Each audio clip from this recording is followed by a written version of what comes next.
దేవుని నామమున స్తోత్రములు. మీకందరికీ నా హృదయపూర్వకమైన వందనములండి. Praise the lord. దేవుడు మనల్ని కాచి కాపాడారు. గడిచిన వారం మనం గుడారాల పండుగలో ఉన్నాము.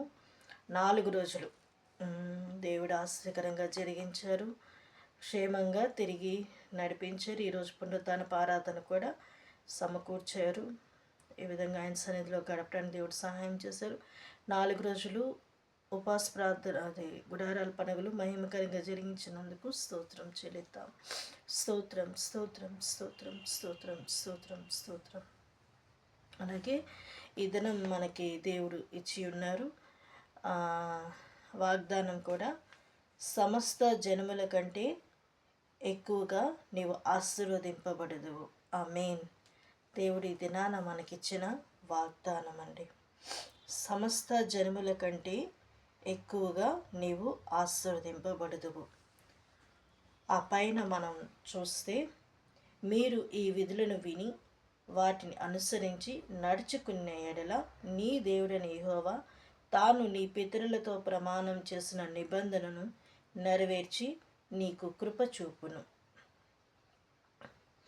ఆయన నిన్ను ప్రేమించి ఆశీర్వదించి అభివృద్ధి చేసి నీకిచ్చేదనని నీ పితరులతో ప్రమాణం చేసిన నీ దేశములో నీ గర్భఫలమును, నీ భూఫలమైన నీ సస్యమును, నీ ద్రాక్షారసమును, నీ నూనెను, నీ పశువుల మందలను, నీ గొర్రెల మందలను, మేకల మందలను దీవించును. సమస్త జనముల కంటే ఎక్కువగా నీవు ఆశీర్వదింపబడదువు. ఆమేన్. దేవుడు ఈ విధంగా మనల్ని ఆశీర్వదిస్తాను అని చెప్పుకుంటూ వచ్చారండి. అయితే మనం ఇంకా 9వ వచనంలో మనం చూస్తే, ఒకసారి 8 నుంచి చదువుకుందాం. అయితే యెహోవా మిమ్మును ప్రేమించువాడు గనుకను, తాను మీ తండ్రులకు చేసిన ప్రమాణమును నెరవేర్చువాడు గనుకను, యెహోవా బాహుబలము చేత మిమ్మును రప్పించి దాసుల గృహములో నుండి, ఐగుప్తు రాజైన ఫరో చేతిలో నుండి మిమ్మును విడిపించెను. కాబట్టి నీ దేవుడైన యెహోవా తానే దేవుడనియు, తను ప్రేమించి తన ఆజ్ఞలను అనుసరించి నడుచుకున్న వారికి తన నిబంధనను స్థిరపరచువాడును, 1000 తరముల వరకు కృప చూపువాడును, నమ్మదగిన దేవుడనియు, తను ద్వేషించు వారిలో ప్రతి వాణ్ణి బహిరంగంగా నశింపచేయుటకు వానికి దండన విధించువాడునై నీవు తెలుసుకొనవలెను.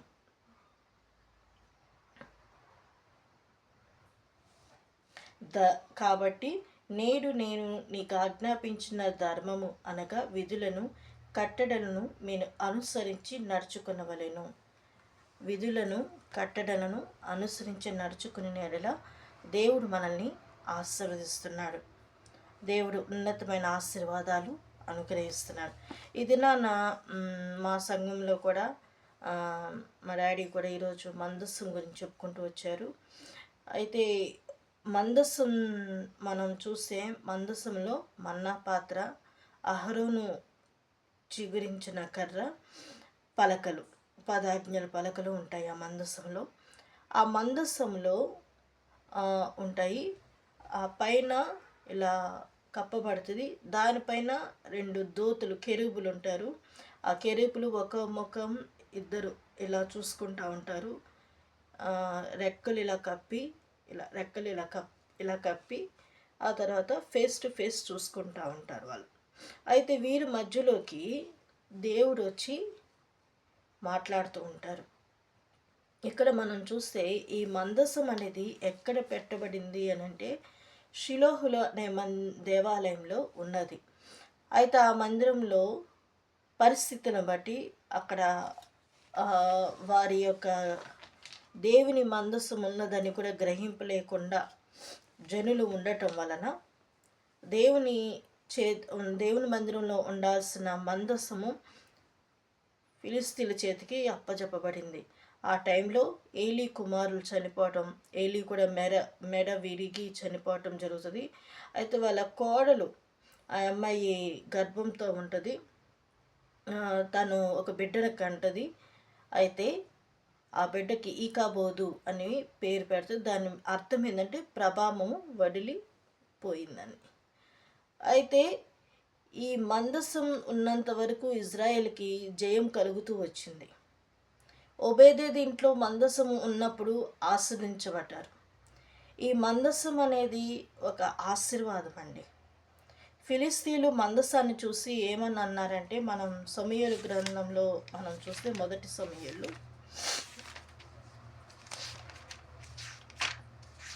ఈరోజు మా ఫాదర్ చెప్పిన మెసేజే నేను మళ్ళీ ఒకసారి చెప్పాలని ఆశపడుతున్నాను. మనం చూస్తే 6వ వచనంలో, ఫిలిస్తీన్లు ఆ కేకలు విని హెబ్రీల దండులో ఈ గొప్ప కేకల ధ్వని ఏమని అడిగి, యెహోవా నిబంధన మందసము దండులోనికి వచ్చినని తెలుసుకొని జడిసి, దేవుడు దండులోనికి వచ్చినని అనుకొని, అయ్యో మనకు శ్రమ, ఇంతకు మునుపు వారి ఇలాగూ సంభ్రమింపలేదు, అయ్యయ్యో మహాశూరుడగు ఈ దేవుని చేతిలో నుండి మనలను ఎవరు విడిపింపగలరు? అరణ్యమందు అనేకమైన తెగుల చేత ఐగుప్తులను హతము చేసిన దేవుడు ఈయనే కదా. చూడండి, మహాశూరుడగు దేవుడు. ఇక్కడ మనం చూస్తూ ఉంటే మహాశూరుడగు దేవుడు. వీళ్ళు అంటున్నారు, అయ్యో అప్పుడు ఇజ్రాయెల్ ప్రజలని ఐగుప్తులో నుంచి విడిపించింది వీలే కదా, ఈ మహాశూరుడైన దేవుడే కదా అని అంటున్నారు. అంటే మందసాన్ని చూసి వాళ్ళు దేవుడు అని అంటున్నారు. చూసారా, ఆ వచ్చినందుకు వాళ్ళు భయపడిపోయారంట. మందసము ఎక్కడుండాలి? దేవుని మందిరంలో ఉండాలి. కానీ అది ఎక్కడికి వచ్చేస్తుంది? శత్రువుల చేతిలోకి వచ్చేస్తుంది. అయితే అది అలా వచ్చిన వెంటనే భూమి దద్దరిల్లిందంట, కేకలు వేశారంట, శత్రువులు భయపడిపోయారు. ఈ మందసము అలా అలా అలా ఓబేది దీంట్లో ఉండటం, ఆశ్రయించబడటం, మళ్ళీ దాగోను గుడిలో ఉండటం, దాని కాలు చేతులు మొండెమంతా కింద పడిపోవటం, మందసం ఎక్కడుంటే అక్కడ దేవాలయంలో పెడితే ఆ విధంగా జరగటం, దేవుని బిడ్డల ఇంట్లో పెడితేమో ఆశ్రయించబడటం జరిగింది. అయితే దావీదు మహారాజు ఆ మందసాన్ని తీసుకుని వచ్చి గుడారంలో పెట్టినప్పుడు, నేను ఒక మందిరం కట్టాలని ఆశించినప్పుడు దేవుడు అంటాడు, వద్దొద్దు, నువ్వు కట్టద్దు, నీ చేతులు రక్తముతో నిండి ఉన్నది కాబట్టి నీ కుమారుడు అది ఏమంటారు మందిరం కడతాడు అని చెప్పి ఉన్నారు. ఇక్కడ మనం చూస్తే దేవుడు ఈ మందసం విషయంలో గొప్ప కార్యం చేయబోతున్నాడు. మందసం అనేది ఎప్పుడు మన మధ్యలో, మన గుడారంలో, మన ఇంట్లో ఉంటే మనకి ఆశీర్వాదం. ఆ మందసమే మన యేసయ్య. మన యేసయ్య మనతో ఉంటే, మనలో ఉంటే మనం ఎప్పుడు కూడా ఆశ్చర్యకరంగా ఉంటాము. చిగురించిన కర్ర వలె, అహరోను చిగురించిన కర్ర ఏ విధంగా ఉన్నదో అలా మన హృదయంలో దేవుని వాక్కులు, ఆజ్ఞలు ఆ విధంగా మనము ఉంటాయి మన హృదయంలో. కాబట్టే మనం నడిపించబడతాం ఆత్మీయంగా. దేవుడు మనల్ని ఆస్వాదిస్తున్నాడు. దేవుడు మనతో ఉండాలి అని అంటే మనం ఆయన ఆజ్ఞలు వినాలి. అప్పుడే మనము సమస్త జనముల కంటే ఎక్కువగా ఆస్వాదించబడతాం. నేను ఒక్క విషయం చెప్పగలనండి, ఆత్మీయంగా మనం ఆస్వాదించబడటమే అదే గ్రేట్. ఎందుకనంటే ఎంతోమంది అంటే మునుపున్న భక్తి కోల్పోయి మరలా లోకంలో, పాపంలో, శాపంలో పడిపోతున్నారు. అలా ఉండకూడదు కదా. మనం అందరమే దేవునిలో ప్రారంభం ఏ విధంగా మనం దేవునిలో ఎదుగుతున్నామో రాను రాను ఇంకా బలపరచబడాలి. దేవుని రాకడ అతి సమీపంగా ఉంది. మనం చూస్తూ ఉన్నాము. పగలు ఏమైపోతుంది? చీకటిమయంగా అయిపోతుంది. చంద్రుడు ఎర్రగా అయిపోయాడు. మనం రీసెంట్గా మనం చూస్తున్నాం అవన్నీ. ఓషన్స్ అన్నీ ఒకటయ్యి ఒక్కసారిగా వచ్చేస్తున్నాయి, ఇలా నీళ్ళన్నీ బయటకు వచ్చేస్తున్నాయని చాలా విచిత్రమైనవి వింటూ ఉన్నాం మనం. దేవుని రాకడ అతి సమీపంగా ఉన్నదని తెలియపరుస్తున్నారు చాలామంది. కాబట్టి మనం ఎంతో జాగ్రత్తగా ఉండాలి. ఆత్మీయ జీవితంలో ఆశ్చర్యకరమైన బాటలో మనం ఉండాలి. తుచ్చమైన వాటి విషయంలో బలహీనపరచబడి, తొందరపడి ఎక్కడ కూడా మనం ఉండకూడదు. ప్రతి ఒక్కరం కూడా బలపరచబడదాం. ఆత్మానుసారంగా ఎదగటానికి దేవుడు మార్గాలు తెరిచారండి. అలాగే ఇక్కడ మనం చూస్తే దేవుడు చెప్తున్నాడు కదా ఏమని, నీ దేవుడైన యెహోవా తాను నీ పితరులతో ప్రమాణం చేసిన నిబంధన నెరవేర్చి నీకు కృప చూపును. ఆయన నిన్ను ప్రేమించి ఆశీర్వదించి అభివృద్ధి చేసి నీకిచ్చేదనని నీ పితరులతో ప్రమాణం చేసిన దేశంలో నీ గర్భఫలమును, నీ భూఫలమైన నీ సస్యమును, నీ ద్రాక్షారసమును, నీ నూనెను, నీ పశువుల మందలను, నీ గొర్రెల మందలను, మేకల మందను దీవించును. సమస్త జన్మల కంటే ఎక్కువగా నీవు ఆశీర్వదింపబడదువు. ఆమేన్. ఎంత ఆశీర్వాదపు మాట అండి. దేవుడు ఎంత చక్కటి మాట ఇచ్చారు కదా. దేవుడు మనల్ని ఆ విధంగా ఆస్వాదించడానికి దేవుడు సహాయం చేస్తున్నాడు. మనం పౌలు గారు అంటారు, ఎల్లప్పుడూ పాలతోనే కాదు కదా, అన్నం కూడా మనకు అవసరం. అంటే ఇప్పుడు నూతనంగా ఎంతోమంది బాప్తిజాలు తీసుకున్నారు, చాలామంది బాప్తిజాలు తీసుకున్నారు. నిజంగా అదొక ఆశీర్వాదం అండి. దేవుడు వాళ్ళకి మార్గాలు తెరిచారు. నశించిపోతున్న వారికి దేవుడు మార్గం చూపించారు. చిన్న చిన్న పిల్లలు, యవనస్తులే కానీ పెద్ద పెద్దలే కానీ, ఈ రీసెంట్గా ఇంకా రేపు మాపు చచ్చే వాళ్ళు కూడా బాప్తీసాలు తీసుకునే కృప దేవుడు సహాయం చేశాడు. నిజమే కదా. సిలువు మీద ఉన్న అతను బాప్తిసం లేకునే, ప్రభా నీతో పాటు నన్ను పరదేశంలో ఉంచుకుంటావా, చేరుస్తావా అంటే దేవుడు ఓకే అన్నాడు. ఎందుకు? అతను నిజమైన పశ్చాత్తాపం కలిగింది, నిజమైన దేవుని దగ్గర కన్నీరు విడిచాడు. తను చేసిన పాపాలు ఇతను ఏమి చేయకునే అనుభవిస్తున్నాడు. మేమైతే చేసాం కదా పాపాలు, శాపాలు రకరకాలుగా మేము చేసి ఈ పరిస్థితికి వచ్చాము. ఆయన ఏం చేశాడు అని అతనిలో తెలియకునే తనలో తను పశ్చాత్తాపడ్డాడు. పడిన తర్వాతనే అతను మంచిగా ప్రభువుని అడగటం ఓకే అని దేవుడు యాక్సెప్ట్ చేస్తాడు. మరో అతను పశ్చాత్తాపం లేదు, అతనికి ఇంకా చనిపోతాడు ఇంకొంతసేపట్లన్నా కూడా అతనిలో ఆ క్రూరత్వము, అతనిలో ఉన్న బలహీనత ఇవన్నీ ఉండటం వల్ల అతను దేవుని అడగలేకపోయాడు. అతను మరి దేవుని రాజ్యాన్ని కూడా చేరలేకపోయాడు.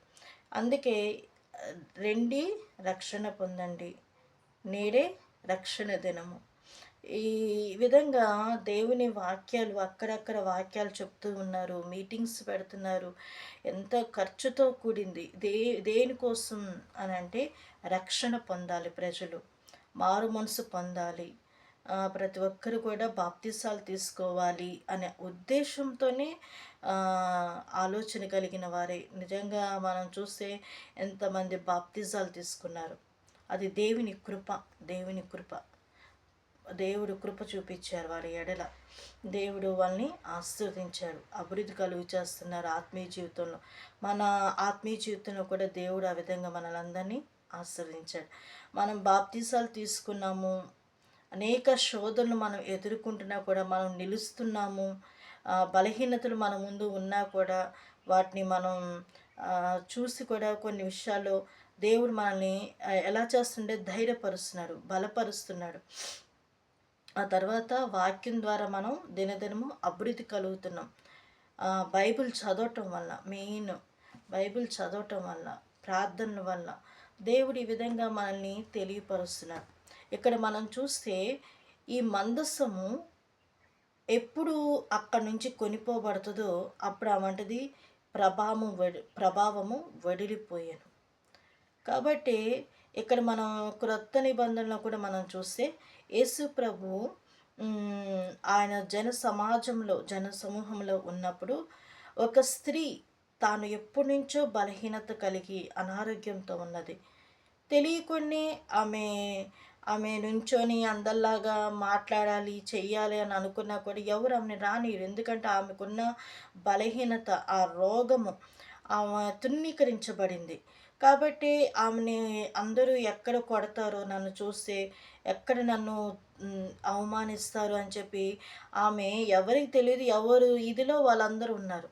ఆమె పాక్కుంటూ వెళ్ళి యేసయ్య కాళ్ళు దగ్గరికి వెళ్ళింది, ఆయన వస్త్రం మాత్రమే ముట్టుకుందండి. అప్పుడు వెంటనే దేవుడు అంటున్నాడు, యేసయ్య ప్రభావం నాలో నుంచి వెడిలిపోయింది. ఎక్కడంటే అయ్యా ఎవరయ్యా, అందరూ నీ మీద పడుతూనే ఉన్నారు, అందరు నీ చుట్టూ ఉంటూనే ఉన్నారు అని అంటే, లేదు లేదు, ప్రభావం నాలో నుంచి వెళ్ళింది. ఎవరు అని చూస్తే ఒక తల్లి. వెంటనే ఆమె స్వస్థత పొందిందండి. ఆమె విశ్వాసం ఉంచింది. ఆయన వస్త్రపు చెంగులో కూడా ప్రభావం ఉంది, స్వస్థత ఉన్నదని. యేసయ్య మందిరం అంచుల వరకు ఆయన వస్త్రం ఉన్నది. యెషయా గ్రంథంలో మనం చూస్తే ఆ దేవాలయం అంతా ఆయన చొక్కా అంచులు నిండి ఉన్నది.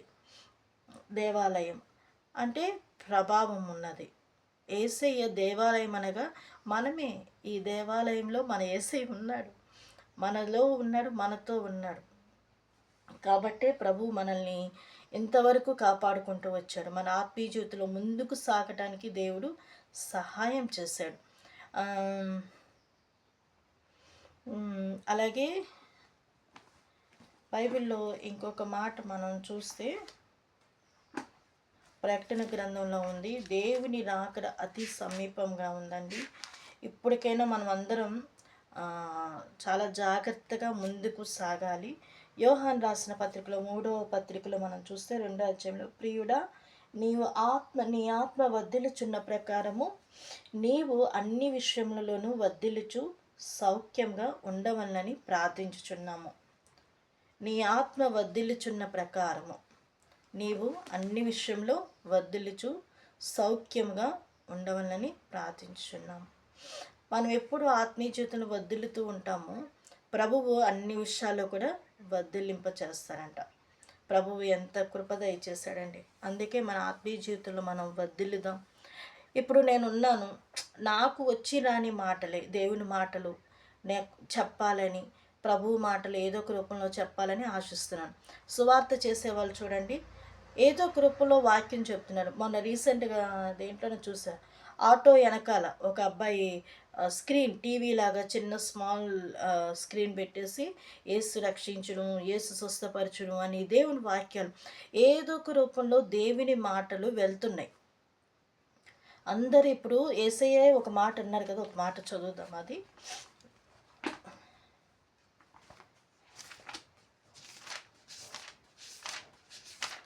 మార్కు సువార్తలో ఉంటుంది అనుకుంటా, 16వ అధ్యాయం 15 నుంచి చదువుదాం. మరియు మీరు సర్వలోకమునకు వెళ్ళి సర్వ సృష్టికి సువార్తను ప్రకటించుడి.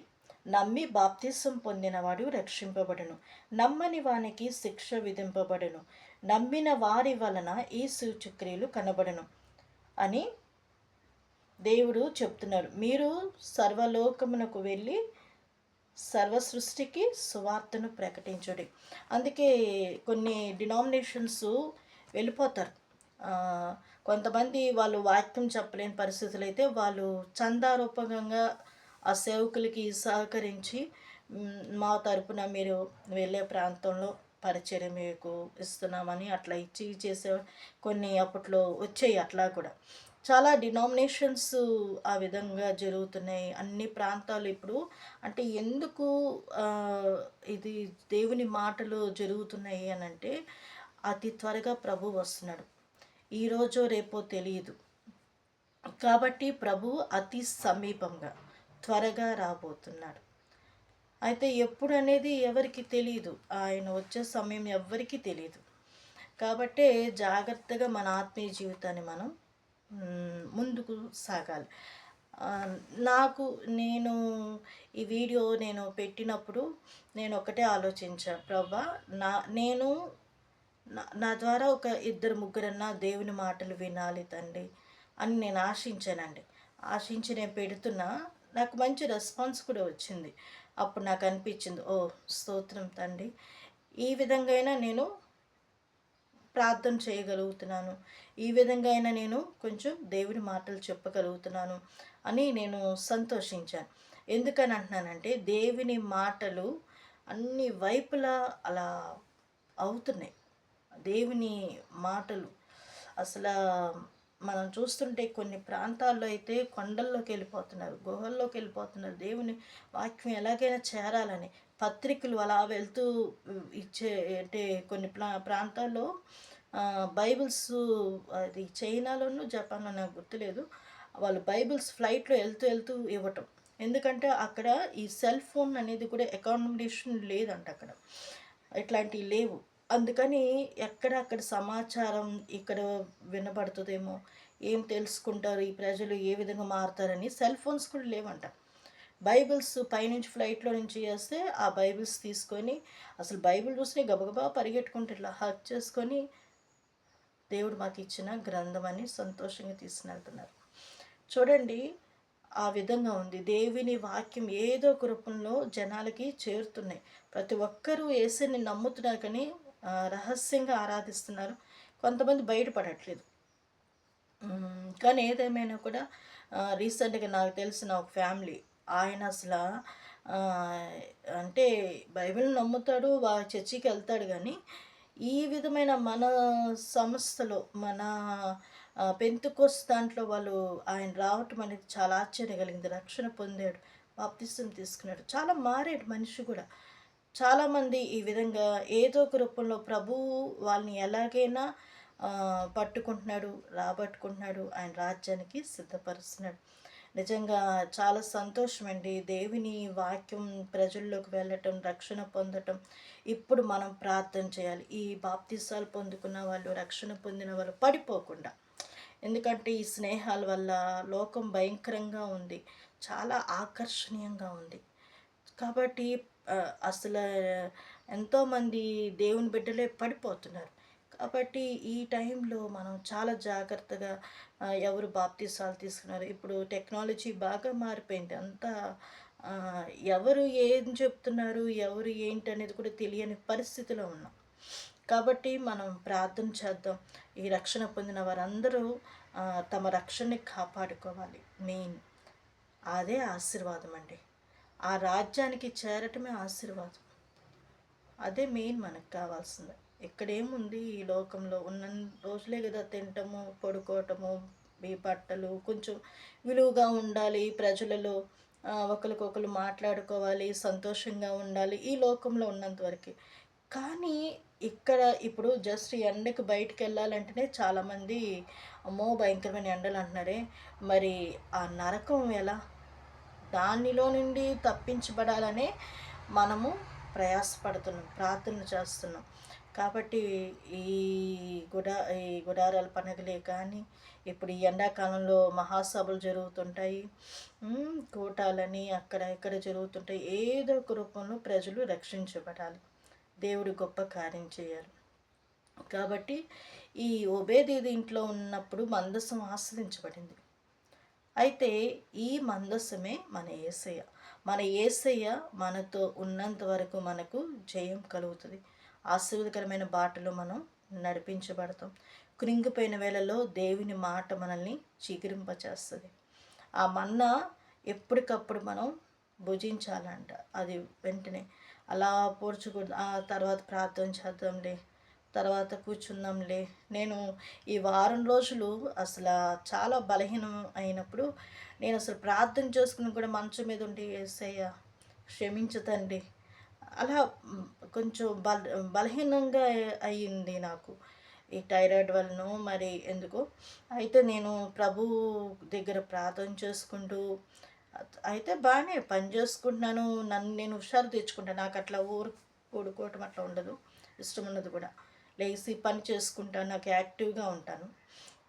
పని చేసుకోవటం వచ్చి మళ్ళీ ప్రార్థన అనేసరికి కొంచెం చేసుకుంటాను. అప్పుడే పడుకున్నప్పుడే అయ్యో బైబిల్ చదవాలి, అయ్యో ప్రార్థన.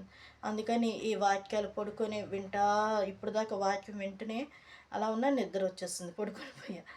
అరే యేసయ్యా అని చెప్పి మళ్ళా నేను ఎందుకు చెప్తున్నానంటే, దేవుని రాజ్యం అతి సమీపంగా ఉందండి. దేవుడు ప్రేమలు కూడా చల్లారిపోతాయంట త్వరగా.